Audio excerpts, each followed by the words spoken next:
안녕하십니까. 9월 모의평가 수학 영역 분석 및 이유 학습법에 대해 이야기를 해보도록 하겠습니다. 저는 경북여고 교사 박동주입니다. 9월 모의평가 분석을 하도록 하겠습니다. 2025 학년도 9월 모의평가 수학 영역은 공통과목 22문항, 오지선다형 15문항, 그 다음에 단답형 7문항, 그 다음 선택과목 확통, 미적, 기하중, 태길이고 8문항, 오지선다형 6문항, 단답형 2문항으로 출제되었습니다. 9월 모의평가는 시험 범위가 수능 시험의 전 범위와 같으므로 실제 출제 단원에서 실제 수능과 거의 유사하다고 볼 수 있습니다. 2025 학년도 6월 모의평가와 비교하면 신유형이나 계산량이 많은 문항들이 있긴 하나 공통과목, 선택과목 모두 전반적인 난도는 많이 낮아 최상위권을 변별이 조금 어려운 시험이라고 볼 수 있습니다. 9월 모의평가 내에서 공통과목과 선택과목을 비교하면 공통과목의 난도는 평이하고 선택과목의 난도가 공통과목보다 조금 높은 것으로 보입니다. 전반적으로 작년 2024 학년도 9월 모의평가와 비교했을 때 난도가 비슷하거나 조금 쉽다고 볼 수 있습니다.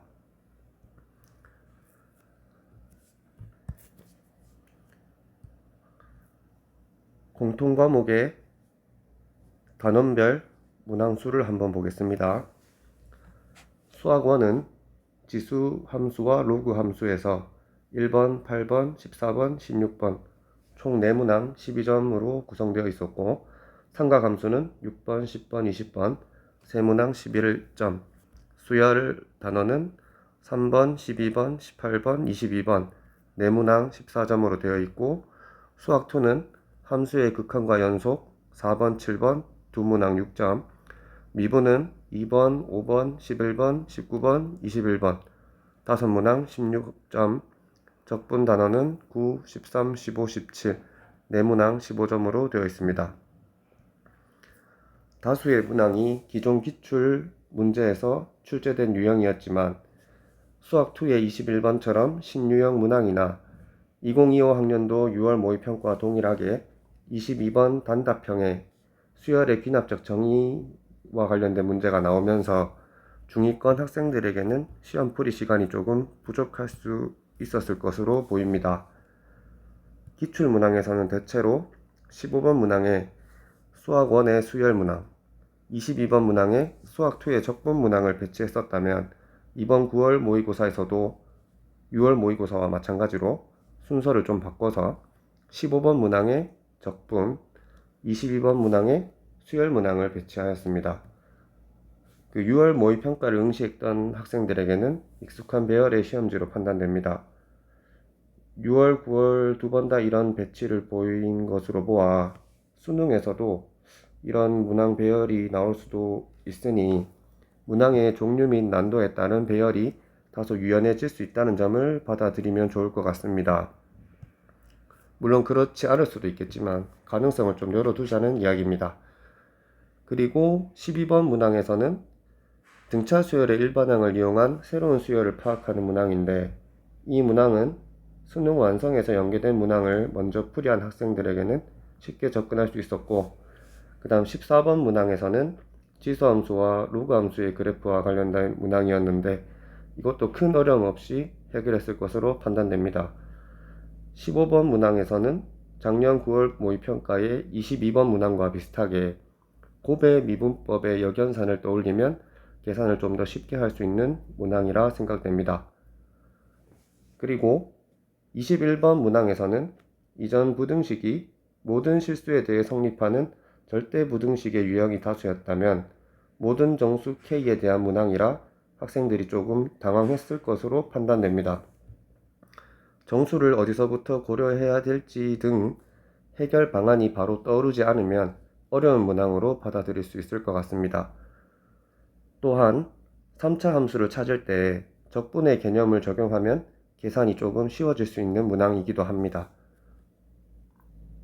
22번 문항에서 계산량이 많지만 수열의 귀납적 정의 관련 문항을 많이 접해본 학생들은 잘 해결했을 것으로 판단됩니다. 워낙 자주 출제됐던 유형이고 단답형에 배치된 것도 6월 모의평가에서도 한번 경험해 봤기 때문에 이 최상위권 학생들은 쉽게 해결하지 않았나 라는 생각이 듭니다.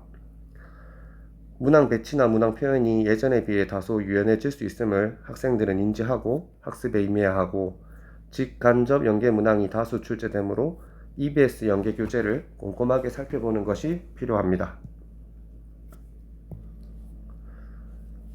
공통 과목의 EBS 연계 문항을 한번 보도록 하겠습니다. 왼쪽은 2025 학년도 9월 모의평가 12번에 해당하는 문제고, 오른쪽은 EBS 수능 완성 26쪽 5번에 해당하는 문제입니다. 문항을 보면 등차 수열에 -1의 거듭제곱을 곱해서 합한 형태를 BN으로 두고 있습니다. 그래서 수능 완성을 좀 꼼꼼히 본 학생들은 이 12번 문항의 수열이 좀 익숙하게 다가와서 중간에 이제 막힘없이 계산이 좀 잘 됐을 거라고 생각됩니다.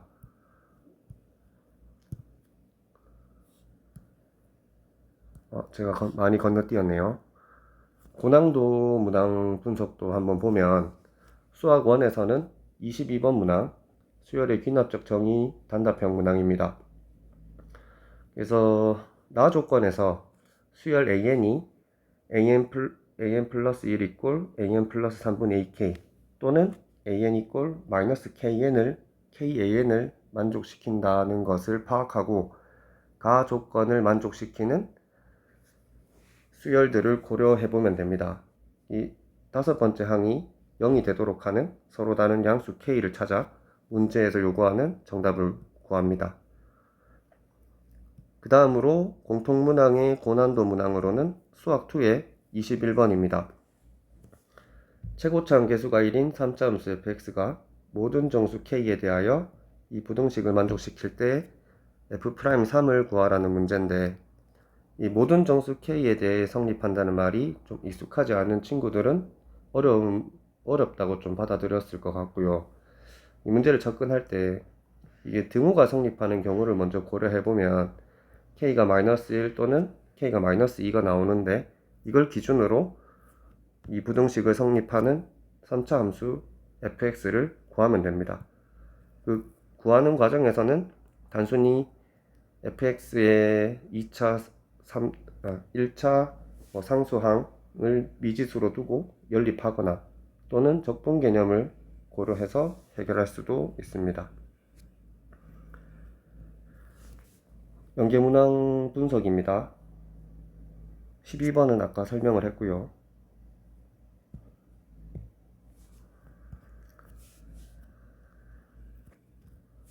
그 다음 수학2와 관련된 연계문항은 9월 모의평가 13번 문항과 EBS 수능 특강 수학2의 97쪽 5번 문항입니다. 두 적분 문제 모두 이제 y축에 대해 대칭인 걸 기준으로 삼을 수 있고, a는 2b가 되도록 하는 상수 k의 값을 구하라. 그래서 수능 특강 문제를 꼼꼼하게 본 학생들은 13번 문제를 좀 더 쉽게 해결할 수 있지 않았을까라고 생각됩니다. 다음으로는 선택 과목입니다. 확률과 통계는 경우의 수가 2문항, 확률은 3문항, 통계는 3문항으로 구성되어 있고, 미적분은 수열의 극한 2문항, 미분법 2문항, 적분법 4문항, 기하는 2차 곡선 3문항, 평면 벡터 2문항, 공간도형 3문항으로 출제되었습니다. 첫 번째, 확률과 통계입니다. 대부분의 문항이 기존에 자주 출제되던 유형들 중에서 출제되는 것으로 보아 기출문제를 좀 더 꼼꼼하게 공부하는 것이 중요합니다. 선택 과목의 난도가 공통 과목보다는 이번엔 좀 높았지만 공통 과목이 쉬워가지고 선택 과목에 집중할 수 있는 시간을 많이 확보했을 것으로 판단됩니다. 확률과 통계의 고난도 문항은 28번, 30번 문항으로 번호에 따른 문항 난이도가 유동적일 수 있으므로 문항을 읽어보지 않고 문항 번호에 의존하여 풀이할 문항을 선택하거나 포기하는 문항을 정하는 실수를 범하지 않아야 됩니다. 또한 신유형인 29번에서 이항분포와 정규분포의 관계를 이용하여 확률을 정규분포로 근사하여 해결하는 문항이 출제되었습니다. 시행 횟수를 크게 해서 이런 유형의 문항도 출제될 수 있다는 것을 인지하고 교과서 또는 수능 연계 교재의 내용을 꼼꼼하게 확인할 필요가 있습니다.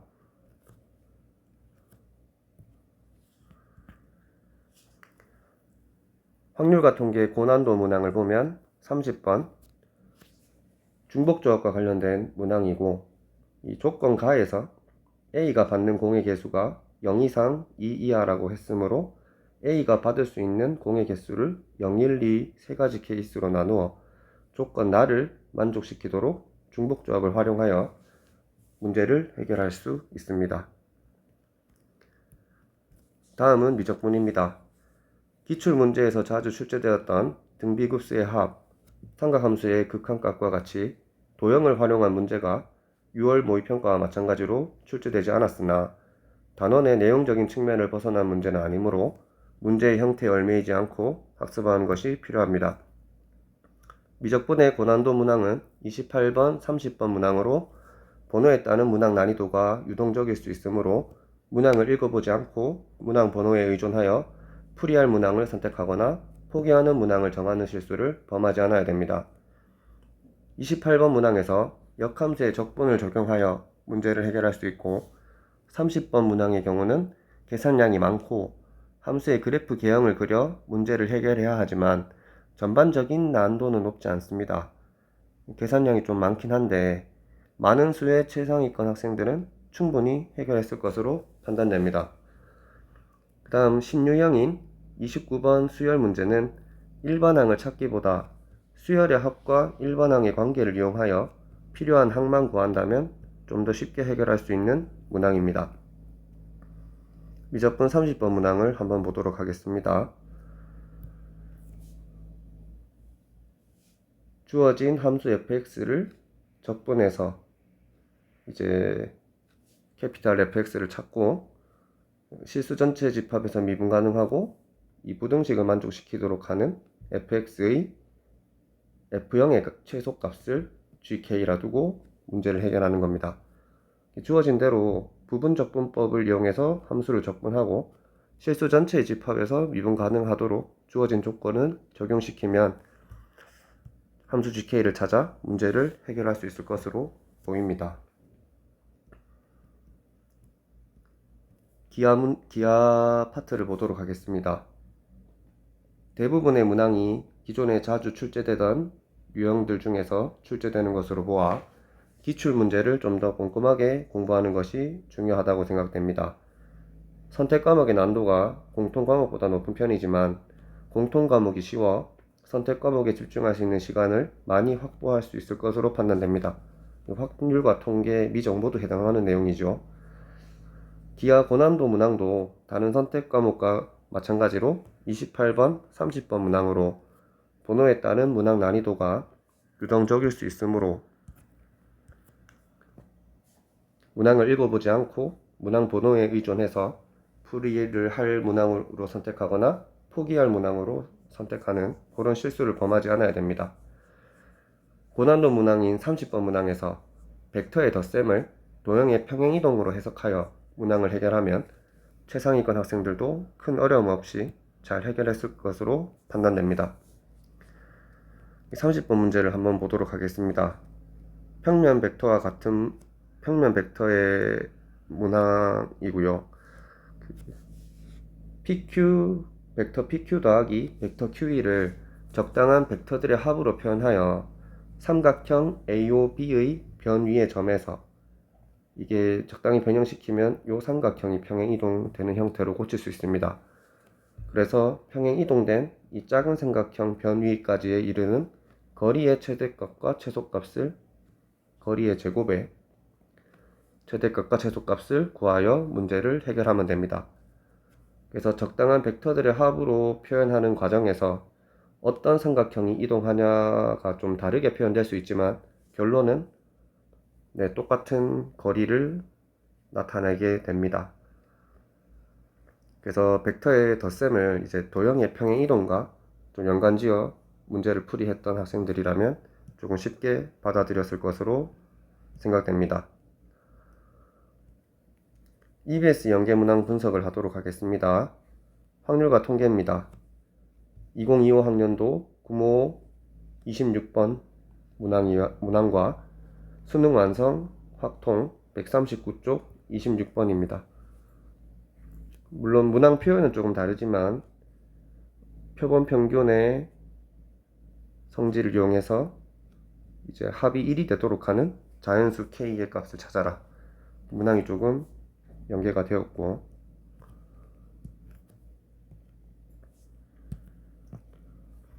다음으로는 미적분입니다. 미적분 26번 문항과 EBS 수능 특강 미적분 37쪽 2번 문항입니다.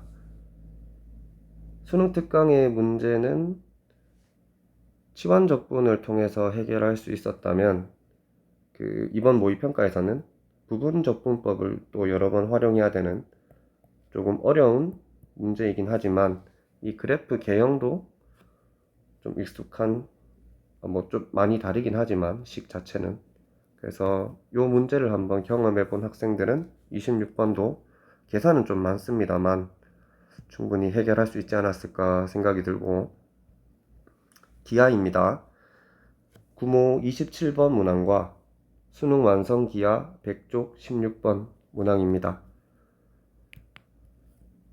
똑같은 모양의 사각뿔대가 주어져 있고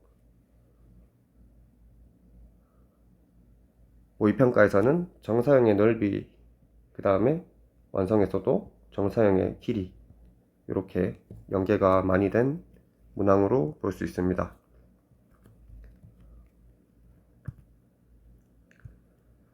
(9월) 모의평가 이후 학습법에 대해서 얘기를 하도록 하겠습니다. 9월 모의평가의 가장 큰 의미는 실제 수능의 출제 경황과 난도를 파악하는 데 중요한 역할을 하게 됩니다. 기존의 킬러 문항이라고 불리는 초고난도 문항의 출제 여부를 확인하는 기준이 되기도 합니다. 평가원 입장에서는 9월 모의평가는 6월 모의평가의 내용과 함께 수능에서 적절한 난도를 조절하기 위해 수험생의 성향을 파악하는 데 큰 의미가 있습니다. 6월 모의평가와 9월 모의평가를 통해 검사지의 난도에 따른 수험생의 반응을 잘 살펴 현재의 수험생들을 분석해 대수능에 반영하게 됩니다. 올해 응시생들의 점수와 문항별 반응을 바탕으로 실제 수능의 난도를 결정하게 될 것입니다. 이에 수험생들은 9월 모의평가의 난도와 문제 유형이 그대로 올해 수능에 반영된다고 생각하지 말고 6월 모의평가와 9월 모의평가를 비교하여 대수능의 난도와 유형에 대한 고민을 하는 것이 바람직합니다.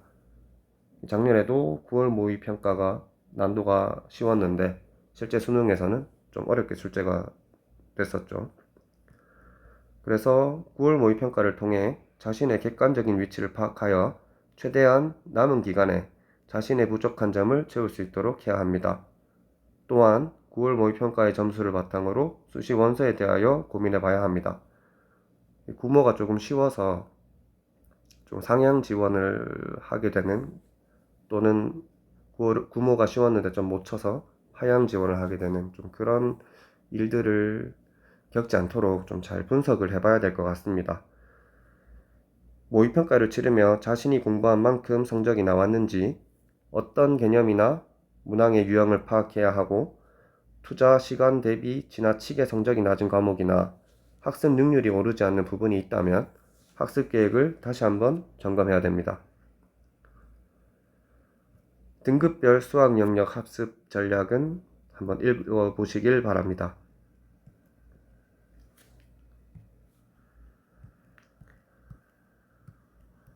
네, 이상으로 9월 모의평가 분석 및 학습법에 대한 이야기를 마치도록 하겠습니다. 남은 기간 수험생들 힘내서 좋은 결과를 얻길 바랍니다.